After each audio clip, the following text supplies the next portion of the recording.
And welcome in to another quarantine edition of Purple Daily. That's right.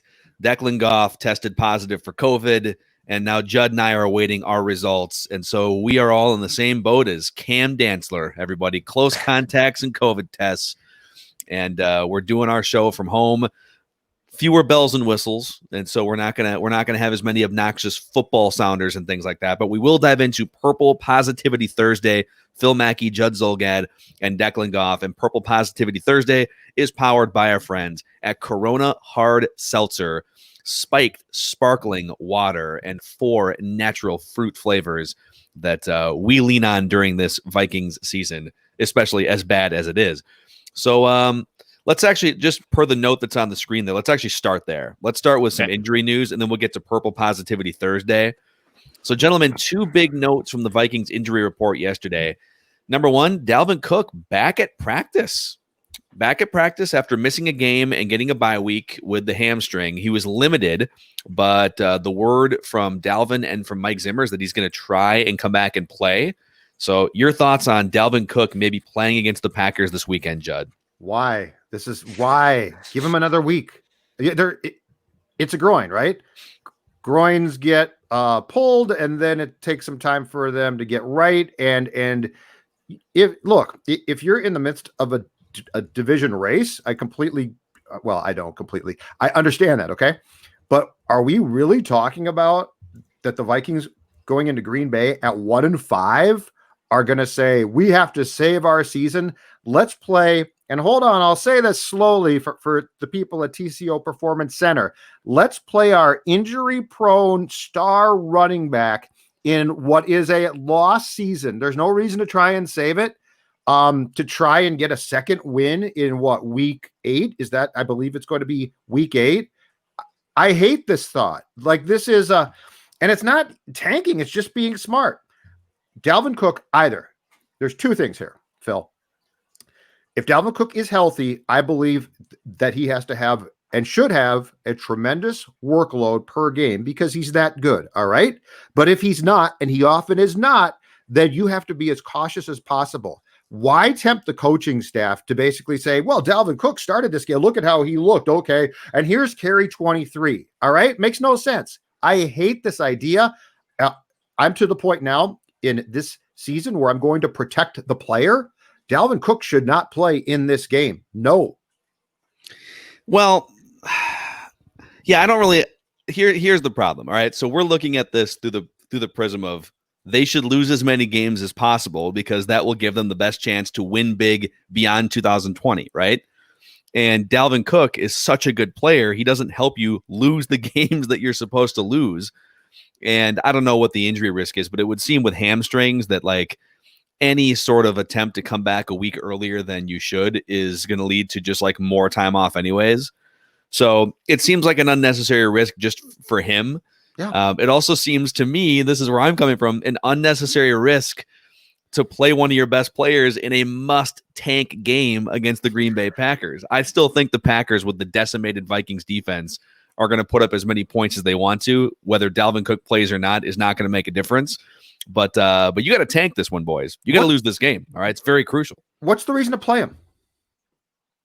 Well, the reason to play him from our perspective is 0. The reason to play him from Mike Zimmer's perspective is win games to save your job, and that's the conflict here. You almost have to take the keys out of his hand, and your offense goes through him. I mean, they saw how horrible they were without him.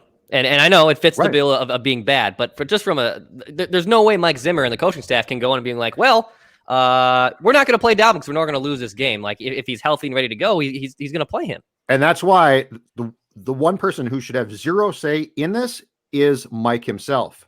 If I run the Vikings, he's not playing. This is a groin, okay? Odds are very good. What did I say? Hamstring, it is a groin. Yeah. But odds are good that you're going to put him out there. This guy gets hurt a lot. Like he's not an Iron Man. We know that. So I am the coaching staff. Look, the last people on earth that if I run the Vikings, that I'm going to give a big say to right now on trades or injured players is the coaching staff. Maybe the best thing you can do, I'm telling them what I'm doing. Can you trade Dalvin before the Packers game and just? I don't want to trade Dalvin.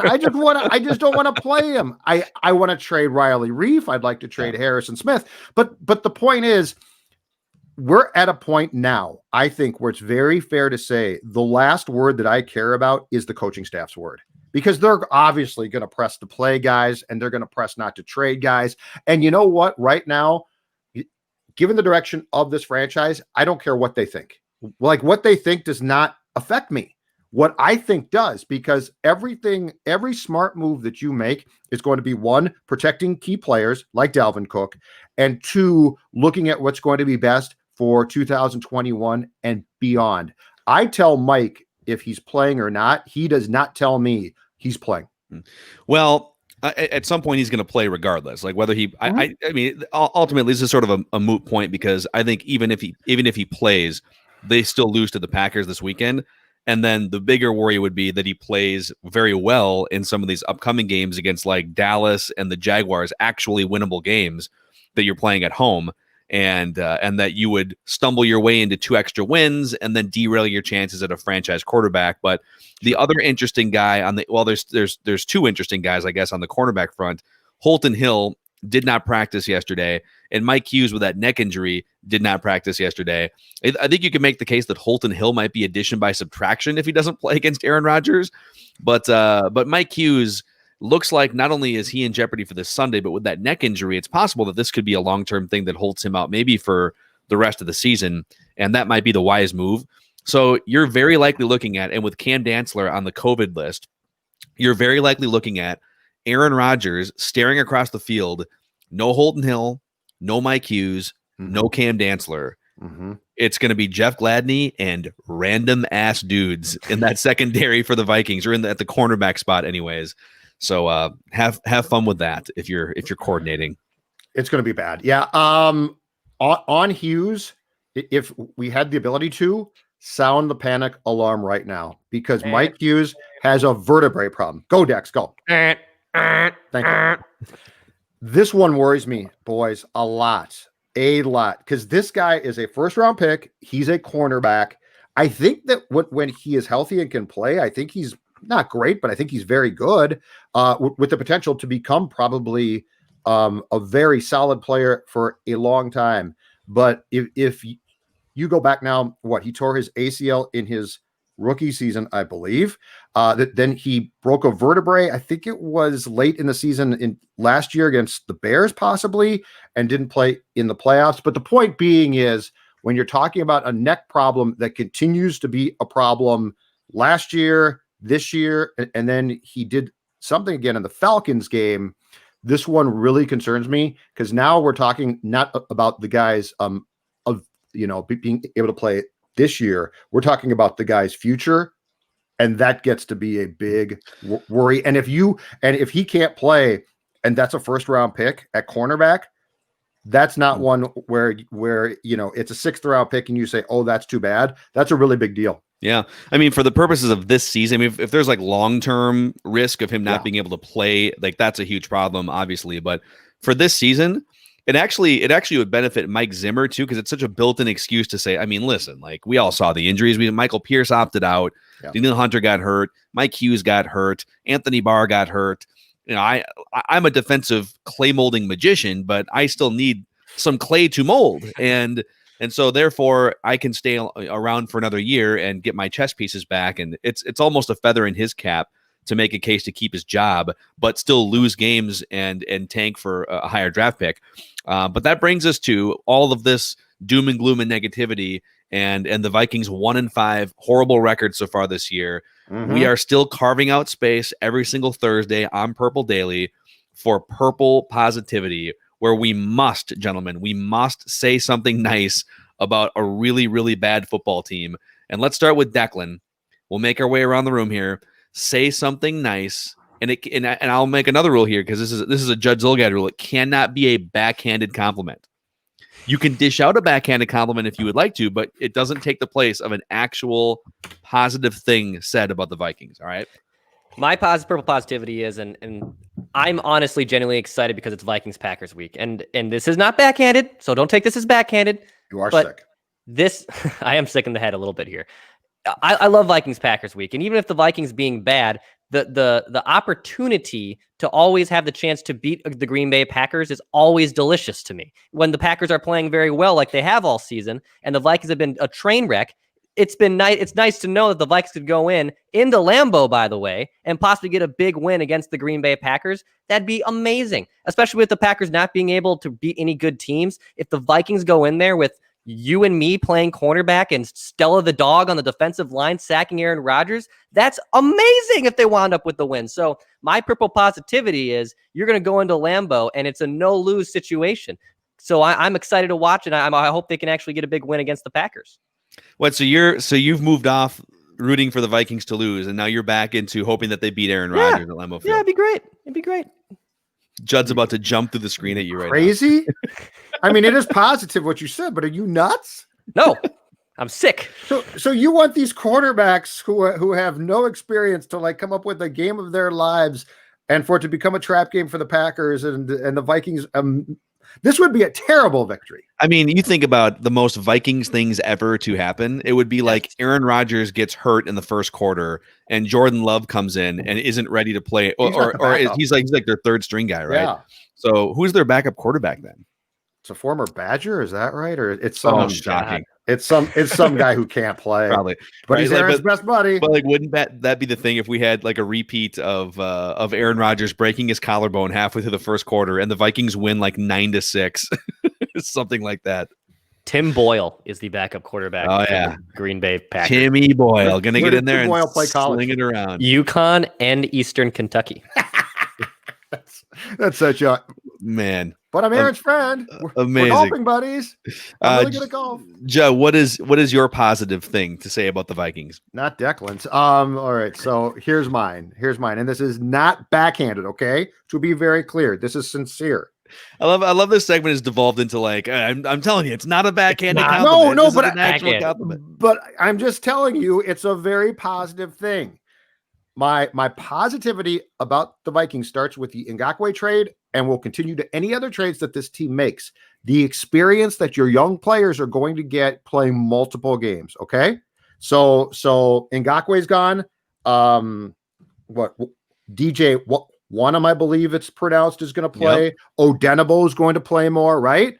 If Riley Reif gets traded before the deadline at 3 p.m. next Tuesday, who's going to play left tackle? Your second round pick, Ezra Cleveland, who needs to play left tackle, not right guard, left tackle.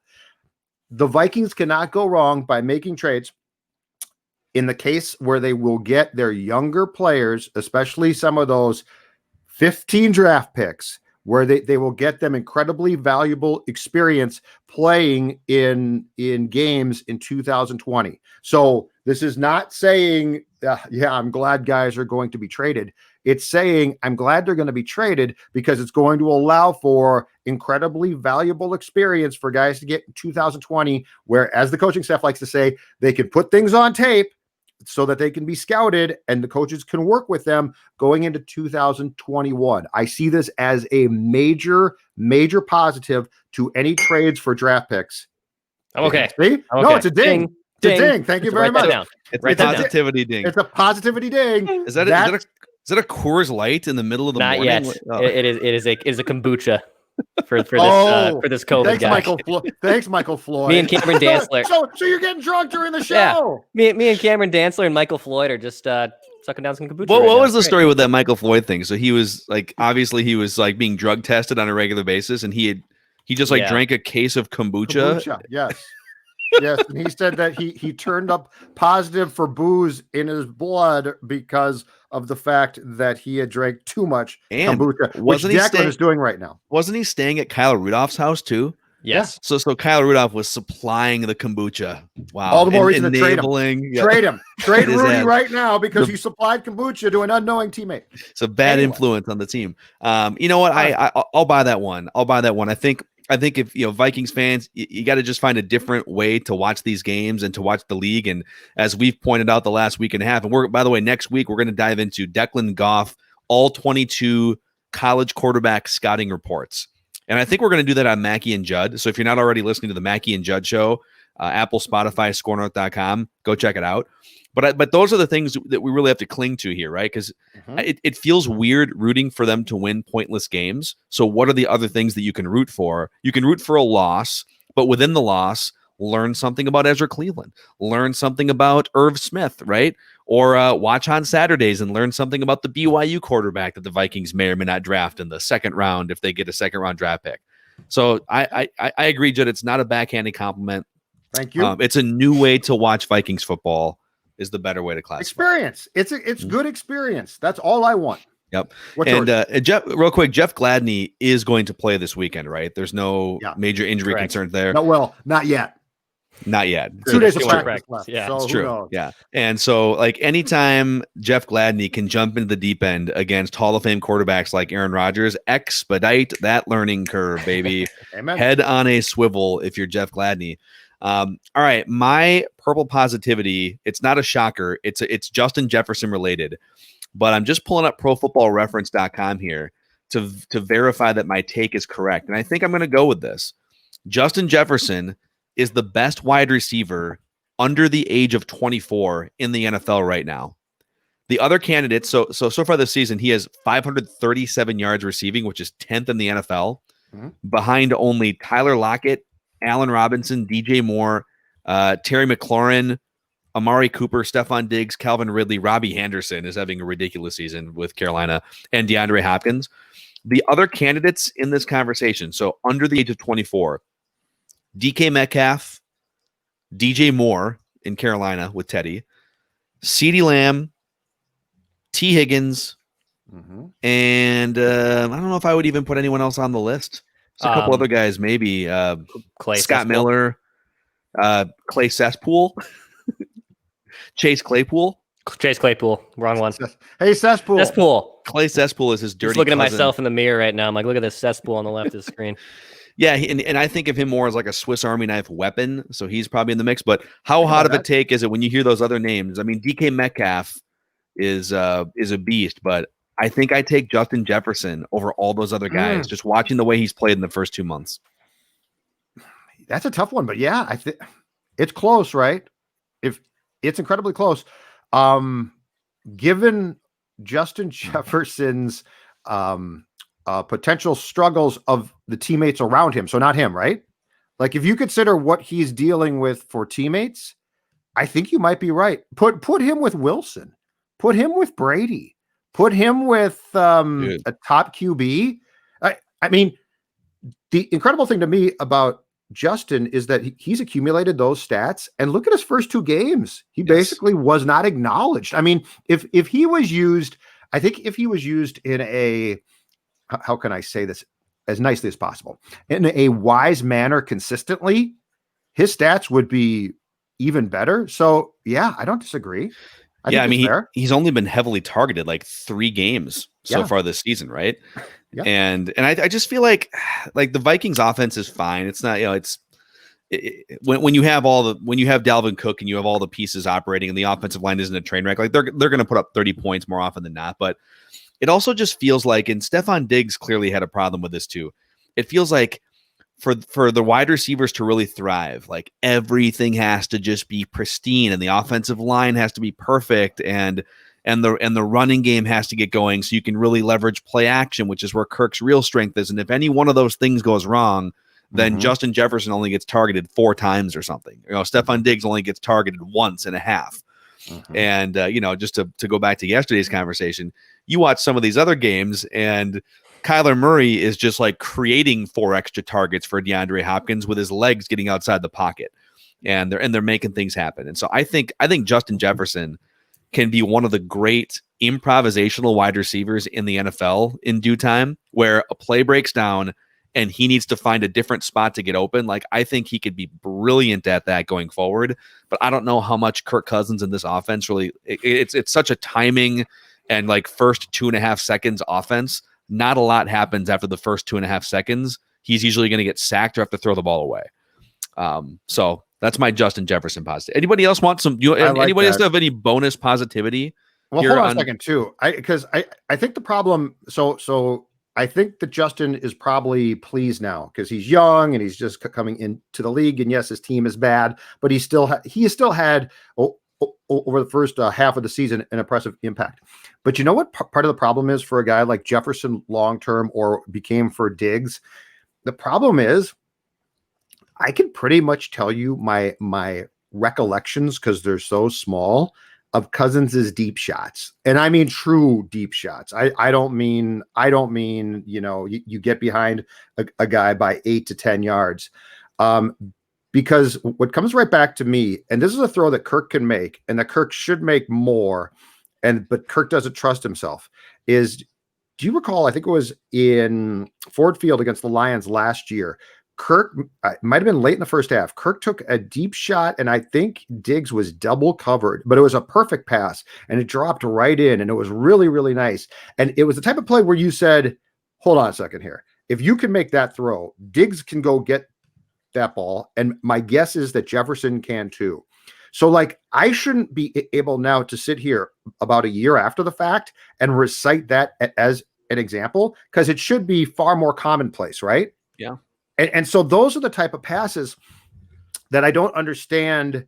And I don't know if it's Kirk being afraid to pull the trigger on the ball. I don't know if it's a philosophy from Kubiak on down. I really can't tell you this, but those should be the type of plays that Jefferson routinely gets to at least try to make. And those are the type of plays that, to go back to 98, Randy Moss routinely made, because Cunningham basically said, here's the ball, go get the ball. And Moss a ton of times basically said back to Cunningham, okay, I will. So I think what we would see is Jefferson's skills maximized if Cousins made those throws more often. And they are going to get picked sometimes. But I think the perfect pass is either the intended target gets the ball or it falls for an incompletion. But I do have a problem with the fact that I can sit here now a year later and tell you about that one play, because I don't think it's done nearly consistently enough. And this is 2020. That type of pass should not be a, holy cow, Kirk made that pass. That type of pass should be like in every couple games. Yeah. That's so the pass he makes. As you were talking, I was just curious. I went to Pro Football Focus, and I was curious, like, how often are the Vikings throwing the ball relative to the rest of the league, and how often are they throwing deep passes? Well, the answer to the first question is the Vikings have thrown the second fewest passes of any team in the NFL this year, only above Baltimore and Lamar Jackson.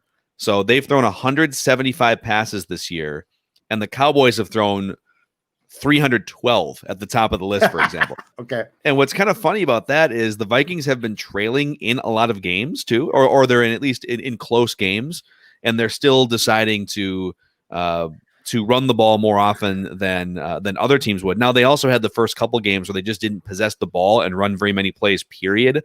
Yeah. So that's a thing.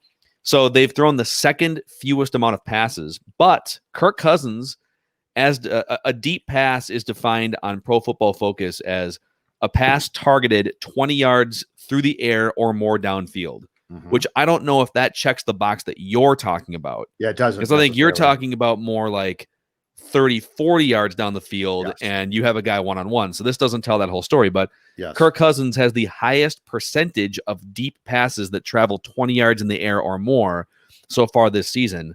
And he has 5 touchdowns and 4 picks on those throws. So that's your, but it would be nice to also see like a really deep ball number. Like, how often are you just like letting a Justin Jefferson or a Stephon Diggs run underneath one for 40 yards and take advantage? And I don't have that in front of me, but they are at least driving the ball down the field 20, 25 yards more often than other teams. It feels like a lot of those, though, go to one guy, Adam Thielen. And there's a difference to me between the Thielen pass and the Jefferson pass, right? Mm-hmm. Like the Thielen pass, you drive that ball 20 yards downfield, and he goes up and makes the catch. And look, he's very good. The Jefferson play is the type of explosive play that changes games.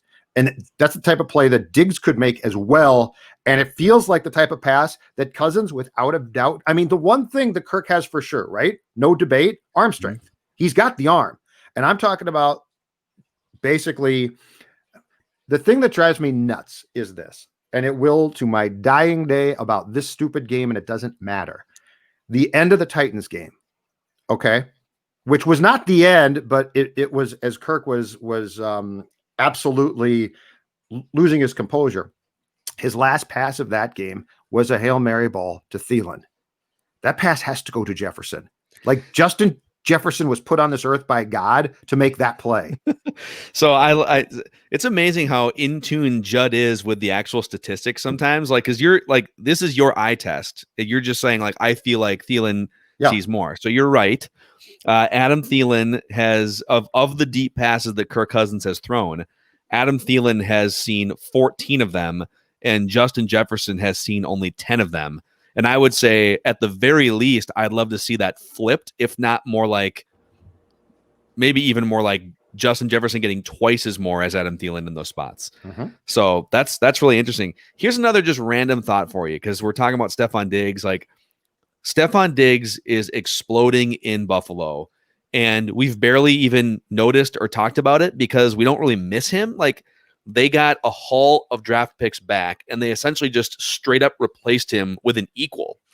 I think Justin Jefferson, especially after his rookie year, is just going to flat out either be as good or better than Stefon Diggs, and so good on the Vikings. Can you imagine how things would have been different in the Dante Culpepper era if, when the Vikings traded Randy Moss, instead of getting Troy Williamson, if they had drafted a Justin Jefferson equivalent if we're going into the 2005 season, right? And then that player is a let's say he's a top 5 wide receiver in the NFL. If they hit just the way that they hit on this draft pick, if they would have hit 15 years ago, and Brett Favre would have had that guy in 2009 emerging into like his 5th year in the NFL as an absolute beast of a wide receiver.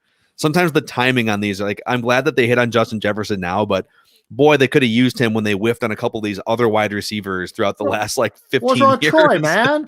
Troy was really fast. He just couldn't catch the football. I mean, think about like a 4th or 5th year mature in his prime version of Justin Jefferson in 2009 with Brett Favre at quarterback.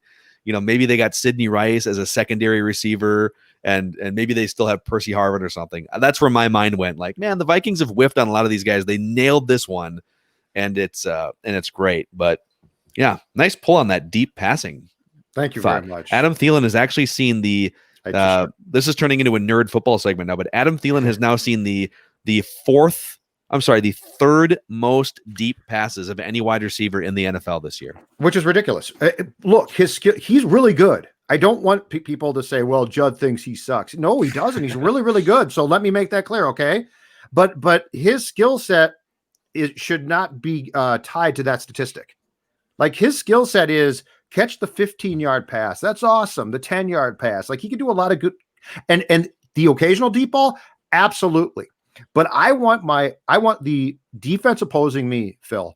I want them thinking at every snap, if there's going to be a potential significant play down the field, I want them worried about one guy, Justin Jefferson. I don't want them thinking that 19, and that might open up Thielen to do good things. I don't know, but it just drives me crazy. And Cousins, I mean, I don't want to turn this back into a bash Kirk, but Cousins, this is purple positivity Thursday. Okay, but tread lightly. But Cousins reminds me of the high school quarterback who's got his friend, and then look, he's got this guy who's really good too, but I'm buddies with my friend AT, and so I've got to get him the ball. And no, you don't. There's just the frustrating thing is, in fact, you know what? I'm going to turn it into a positive. That's what I'm going to do right now. Look at this. This is great. The offensive line has issues, but the reality is, if this is done right, this offense has still to this day, some really nice components who I think, if used correctly, and you can't put this all on Kubiak. If the quarterback had the ability to use the offensive assets or components that he has correctly, I think you've got a good chance from day one. Yeah. Unfortunately, at that one spot, there, without a doubt, I think, has been regression, which has hurt them. But like, if you think about the Dalvins of the world and the Thielens and the Jeffersons and Irv Smith again, I'm sorry, but for everyone who says, well, Irv ran some wrong routes and stuff. Okay, he's learning. All right. But I'm not bailing on Irv Bleep and Smith yet. If you think about the skill position players that if they utilized them correctly, and gave opposing defenses more to think about how they're going to be used, potentially creatively, I'll go positive. I think you got something. Yeah. I'll give you another one here that, and this just sort of puts a stamp on your theory that Justin Jefferson just needs to be more involved on deep passes. Like, it's just the evidence is in front of you. So Justin Jefferson, among players who have been targeted at least 5 times on deep passes this year, has caught the highest percentage of those passes. He's caught 8 of the 10. So he's the most reliable. It's small sample sizes, but he's the most reliable. When you throw a deep pass, he's going to catch the most of them. And he has the second most yards on deep pass attempts in the NFL, behind only DK Metcalf. And that list includes DK Metcalf, Calvin Ridley, DJ Moore. 3 pretty damn good young wide receivers. Wow. He is absolutely legitimate. And the Vikings should probably shift from Adam Thielen being the number 1 and Jefferson being like the number 2 guy that's on the rise to just flat out Justin Jefferson should be targeted more than anybody in every game. And Thielen is still great too, but he's not as dynamic as Justin Jefferson is. So absolutely, that was pretty good. That was good. Little purple positivity on this Thursday in the middle of a 1-5 except season. for Declan. You don't want to win. Come on. It's just this one year. Just this 1 year. How great is it going to see James Lynch sacking Aaron Rodgers? That sounds great to me. Actually, Declan got hammered by somebody in the YouTube comments yesterday for saying that the Packers are above the Buccaneers in the power rankings in the pigskin packing order. Yeah, everyone's entitled to their wrong opinion. I look at People myself love the in the mirror every Buccaneers, day. man. People love the Buccaneers. They are all on that train right now. Yeah, must have missed that Buccaneers-Packers game from a couple weeks ago. Declan, all right, exchange the loss on Sunday for a Vikings Trevor Lawrence-led sweep over the Packers next season. See? Well, I'm trying to get into Zach. I'm in Zach Wilson mode right now, so I'm looking at more like 6 to 7 in the draft slot. Okay, I'm trying to get in Zach Wilson BYU mode. I want Zach Wilson. That's where my focus is right now. It's your job. But just the guy wears a headband, and all of a sudden Declan's like, "Yeah, I'm in. Get the headband. Yeah, headband. Let's go. Great. All right. Never showers. Headband. Good idea. Don't forget Vikings Vent Line back after the bye week, right after this Vikings-Packers game is over on Sunday, and you can find it live on Purple Daily Podcast YouTube channel, youtube.com/Purple Daily Podcast. And we will see you guys. Courtney Cronin joins the show tomorrow, and we'll get her takes on the Vikings coming out of the bye. See you guys.